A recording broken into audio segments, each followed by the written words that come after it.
At this hour, peace talks are underway in Egypt, the second day of peace talks. Key negotiators from Israel, Hamas, and the U.S. are meeting to discuss President Trump's 20-point plan to end the war in Gaza, all of it happening exactly 2 years after Hamas launched the horrific October 7th terror attacks on Israel, attacks that killed 1,200 people in Israel. On that day, 2 years ago, 250 people were taken hostage by Hamas. Of the 48 who remain in Gaza now, just 20 are still believed to be alive. Joining me right now is Ruby Henn. His son, Itai, is the youngest U.S. hostage, American hostage, taken by Hamas. Ruby, it is good to see your face on this day, and it's good, again, to see the images of Itai right there with you. How are you feeling today on this horrible anniversary, first and foremost? I mean, where is your heart and your head at this moment? Yeah, it's a very complex day. It's been 732 days since I last talked to my son. We had a lot of thoughts where would be the place to be. We actually thought about being in Washington, maybe even jumping to Cairo. But we thought that, being with family, with all the other families here in Tel Aviv made the most sense for us. Yeah. President Trump had said yesterday, the way he put it is that he thinks that Hamas is agreeing to things that are very important. And he says, I really think we will get a deal done. After 2 years and so much talk of talks, does this time feel different for you? It does a bit. 2 weeks ago, the president came with his peace plan at the UN. And we also saw the involvement of Mr. Jared Kushner, who was successful in the past in building an international coalition with Arab states to create the Abraham Accords. So him and Mr. Witkoff, they're now, as we speak, I think they landed in Cairo. But on the other hand, Kate, I'll share in May, when Idan Alexander, the U.S. citizen from Tenerife, came out, we had high hopes that Mr. Witt would be able to bring out all of the U.S. citizens. And when he met us, he took me and my wife aside and he looked us in the eye and he said, I apologize. It just wasn't your time. And we pray to God that, Mr. Witkoff, now in Cairo, that it is our time and that it is our time to be reunited with our son after 2 long years. I think that your voice today is one of the most important. I mean, what do you want to make sure, and what do you want those negotiators, Steve Witkoff, Jared Kushner, all of those involved, what do you want everyone negotiating this right now, this time, to hear from you? Yeah, so the fact that the president was able to convince the mediators to front load the release of the hostages is, indeed what we want to see. I'll share maybe another incident that we were in Doha, in Qatar, in January at the beginning of the year. And, we were in front of Brett McGurk at the time at the Four Seasons Hotel. And I asked him, why is it that the deal that is happening with those hostages coming out, how is it that all of the U.S. citizens are not part of the first phase of the deal? And he promised to me and said, look, if we have the first phase, we're going to get your kid out in the second phase. And we know that happened. And Mr. Trump, he's been very focused on America First policy, which includes prioritizing the release of U.S. citizens from wherever it might not be. Just last week, we saw a U.S. citizen that was released in Afghanistan that was held by the Taliban. And I pray to God, and what I want the president and his team to know, that this time all of the U.S. citizens, they need to come out. And it can't wait for a second phase or whatever it might not be. I think after 2 years as a U.S. taxpayer, I think it's time for the administration, as it has in the past, emphasizes the U.S. citizens that are still in captivity, including my son, the youngest U.S. citizen that was taken out of the 12 hostages initially. And I just would also like to remind you that out of those 1,200 people that were killed by Hamas, 47 of them were U.S. citizens. And that, also, those people are seeking justice as well. Your son, Itai, he was killed and abducted by Hamas on October 7th. What will it mean to have Itai back to you, even if it also does mean planning a funeral? So, we still have some hope. Actually, Kate, what we were notified is based on intelligence. There was nothing physical associated to the data that we got. So, you could always think maybe there was a doctor, maybe he got to a hospital, maybe something, is still possible. At least that's what keeps me and my wife getting up in the morning. And even if we are going to get the bad news, and that's what's going to be waiting for us. For us, it's very important to remove that doubt. And he is no less of a hostage, even if that is the case, than any other one. And for us, it is extremely important to get him back and be able to have that closure that anyone should have, especially my son, again, as a U.S. citizen that was on the battlefield, and he protected a lot of people, saved a lot of lives. That, I think, is the dignity that he deserves, and the one that I, as a father, needs to provide him. That's kind of like how we see it. Absolutely. Rubicon, thank you very much for coming on any day, but especially on a very, very hard day and tragic anniversary like this. I really appreciate it. Today marks 2 years since the Hamas attack on Israel. 1,200 people died and more than 250 hostages captured. 20 of them are still believed to be alive.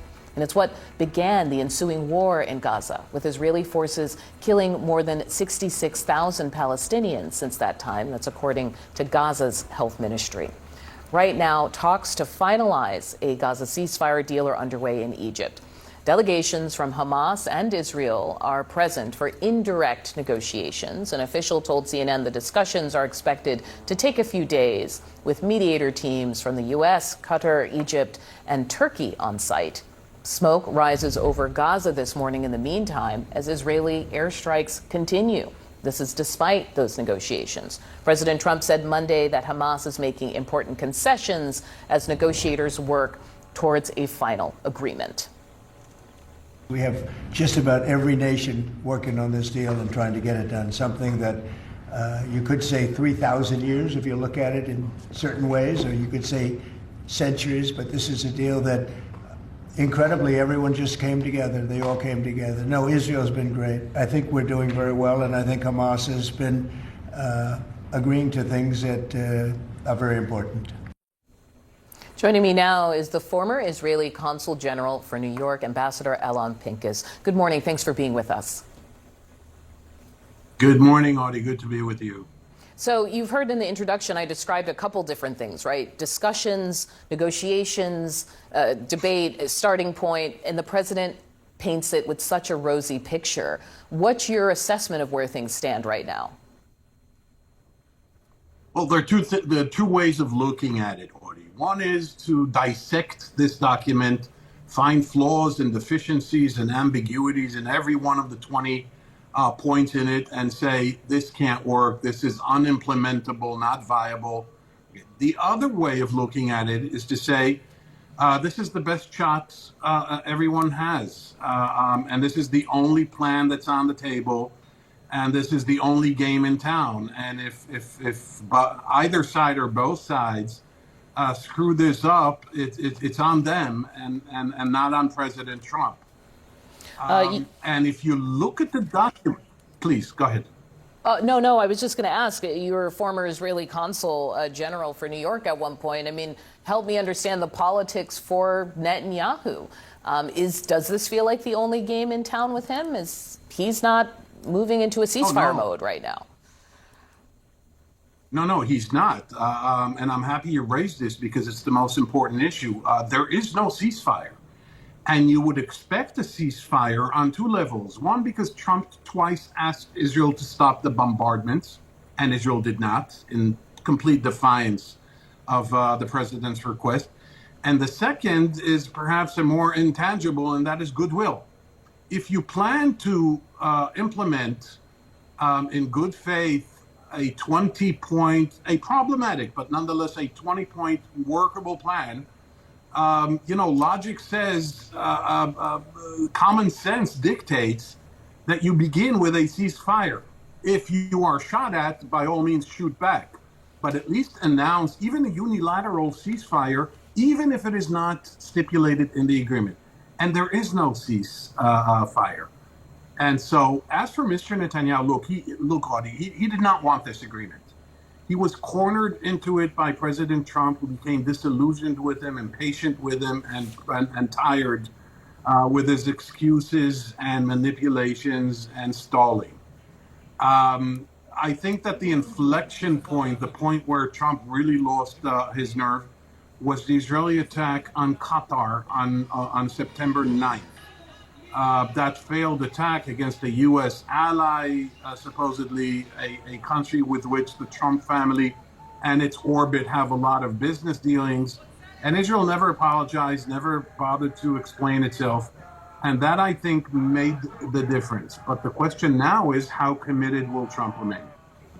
One last question. We've focused so much on Netanyahu, but what about people in Israel? Are they war weary? I've heard that Trump is very popular with the domestic population there. So are they aligning with Trump here about trying to bring this to a close, or the hardliners with Netanyahu?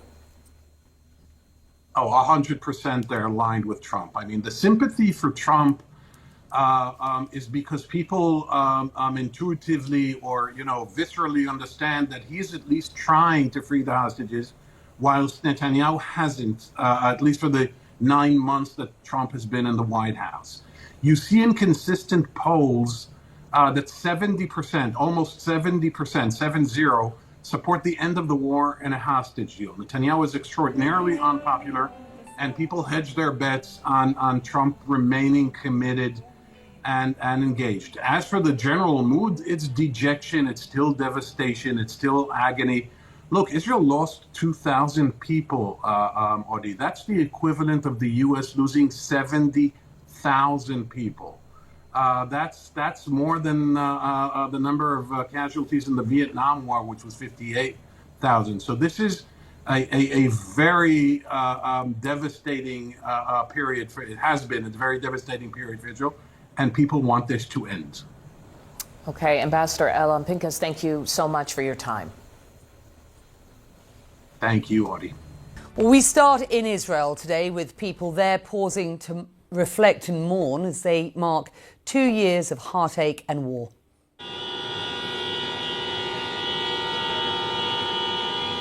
Memorial sirens rang out for the second anniversary of the October the 7th attacks of 2023 in Hostages Square in Tel Aviv and at the site of the Nova Music Festival, one of the worst sites of the onslaught by Hamas. In total, more than 1,200 people were killed that day and more than 250 hostages were taken by Hamas and others. 48 of those captives remain in Gaza, 20 of them believed to be alive. Well, this anniversary, of course, happening at a crucial time for negotiations to end the Gaza war and to bring those hostages home. The families of the missing are hopeful, but they are not letting up in their own fight to reunite with their loved ones, as CNN's Jeremy Diamond reports. For 2 years, they have been fighting. For sons taken hostage, for daughters killed at a music festival, and for the future of a country at a crossroads. 2 years later, Hamas's October 7th attack and the war it unleashed still define this small country. Vicky Cohen knows that all too well. Hello, Vicky. Hi. Her son is still being held in Gaza, and she is at the forefront of the hostage families movement, demonstrating in front of the Prime Minister's home, inside Parliament, and in weekly Saturday night protests. This is another Saturday night. Yeah, but it feels different. Feels different, yeah. Huh? On the night we join her, the whole country is buzzing about a possible deal to free all of the hostages. And it's a mix of feelings. It's excitement, it's expectation, it's also fear. This video shows the moment that changed everything. Her 19-year-old son, Nimrod, conscripted for mandatory military service, being pulled from an Israeli tank on the Gaza border and taken captive. So this is the Rubik's Cube that was in the tank. The real one that was found in the tank. He used to take it wherever he go. Heading to another rally, Cohen cannot help but feel hopeful. But she is determined to keep fighting. We will still fight and do everything we did before till it's settled, till it's final, till they are at home. Cohen wasn't always at the forefront of the protest movement, but she ramped up her fight after losing faith in her government. So many other families realized that we need to be more polite, less polite, and be more aggressive with the fight. She soon realized she had real power. I heard for so many people who told me, I heard you are asking and you are calling for us to come, and we will come. We are coming because of you. This is so important. These rallies are where Vicky found her voice and where she found a community to fight alongside. Saturday nights in Israel have represented a chance for the hostage families to raise their voices week after week with the support of so many Israelis. Vicky and her son are just about to go on stage. Today, I was filled with excitement, anticipation, and great hope, but also, she tells the crowd, concern. The Israeli Prime Minister was speaking while Vicky was on stage. Did Netanyahu say something? Yeah, he said that he hopes that they can be returned during Sukkot. The hostages? He said the goal is to limit negotiations to a few days. He doesn't want it to be dragged out. They thought they're going to be safe here. Sigal and Menashe Mansouri are also still fighting. We just know that they went to a festival and they never came back. And we do know that their last couple hours were hell. 2 years after their daughters were slaughtered inside this bomb shelter, they are fighting for answers and accountability. We're looking for is the truth. We want to know the truth in a legal way, in a decent way, in a respectful way. We want to know what led us to October 7th. We want to know how come the IDF didn't respond for so many hours. The couple helped found the October Council, pushing for an independent commission of inquiry to investigate Israel's failures that helped lead to October 7th. But 2 years later, can you believe that you still have to fight for all of this? Did you think this fight would last this long? No, you know what? It's even more than that. I didn't think that we'll have to fight for this. But the Israeli Prime Minister has refused, claiming the commission would be biased. When you have nothing to hide, you just, how come you're so against it? I mean, why are you trying to fight it? Do you believe that a state commission of inquiry will ever be set up while Prime Minister Netanyahu remains in office? No. Most likely, and unfortunately, no. The state of Israel need to have the truth about what happens. Along the border where Hamas militants stormed into Israel, the devastation wrought by Israel's subsequent attacks on Gaza is unmistakable. Here, the fight for Israel's character and its future are also on display. We came to the fence today, as close as we can to Gaza, to say that not all Israelis support the genocide, not all Israelis are supporting the starvation of Gaza. Others have come to see and revel in the destruction. No Arabs supposed to be next to us here. So you want Gaza razed to the ground? No Gaza. No Gaza. All the building. I see a couple buildings there. It's helping. I want this flat. If you ask me, Trump want to build a base here, you're welcome. Some would say that's genocide or that's ethnic cleansing. No, it's not genocide. For Vicky Cohen, whether Israel prioritizes a deal to free the hostages or a forever war in Gaza will also define its future. It's a fight of something bigger than to release the hostages. It's something very basic that of the Jewish community here in Israel, that we care for each other. We don't sacrifice the lives for the land. Jeremy Diamond, CNN, Jerusalem. Well, official October the 7th commemorations in Israel won't take place until next week. The government plans to recognise the anniversary according to the Hebrew calendar. Meanwhile, condolences and statements of support have been pouring in from around the world. And in the US later today, President Trump will meet with Eden Alexander, who is an Israeli-American hostage who was released by Hamas in May.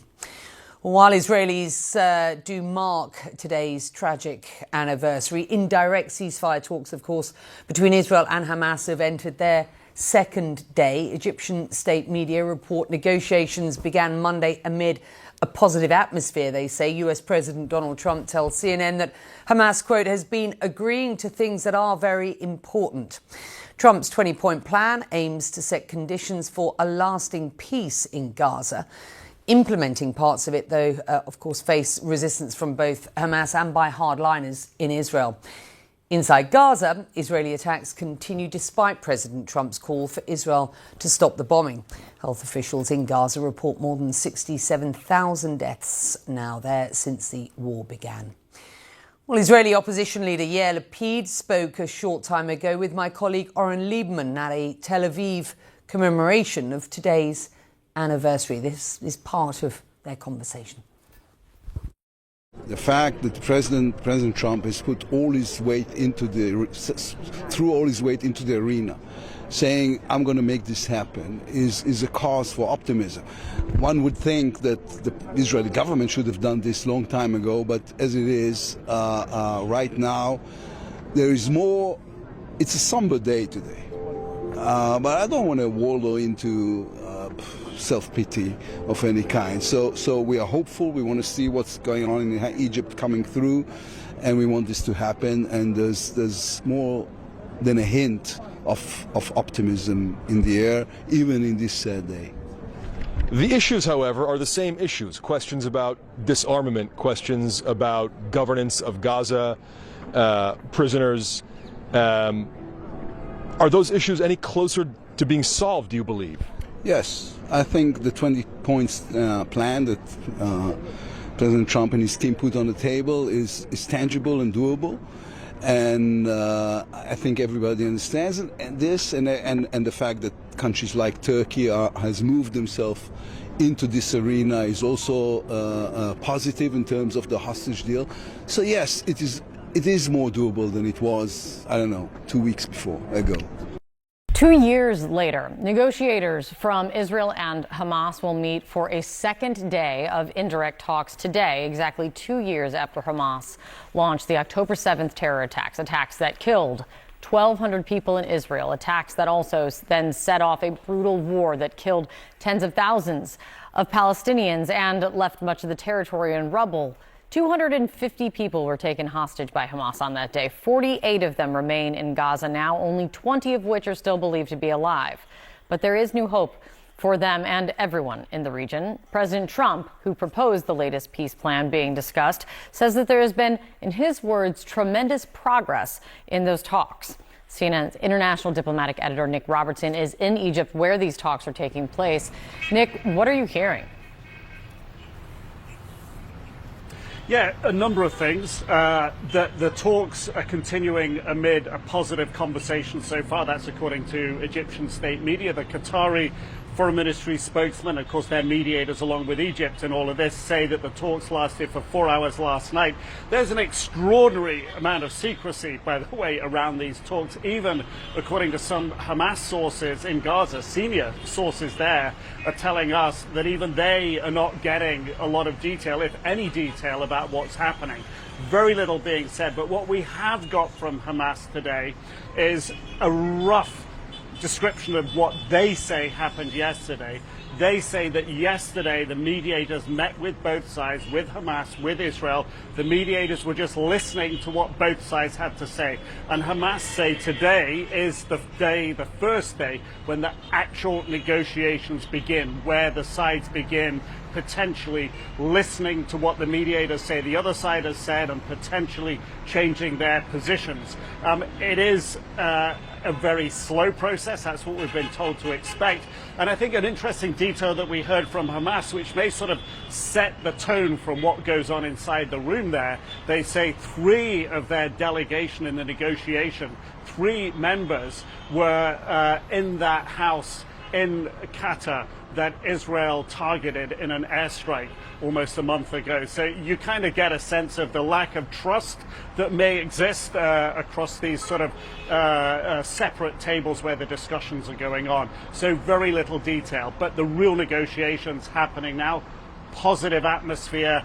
A second day of the talks. The Qatari officials saying they have no idea what the outcome will look like. Kate?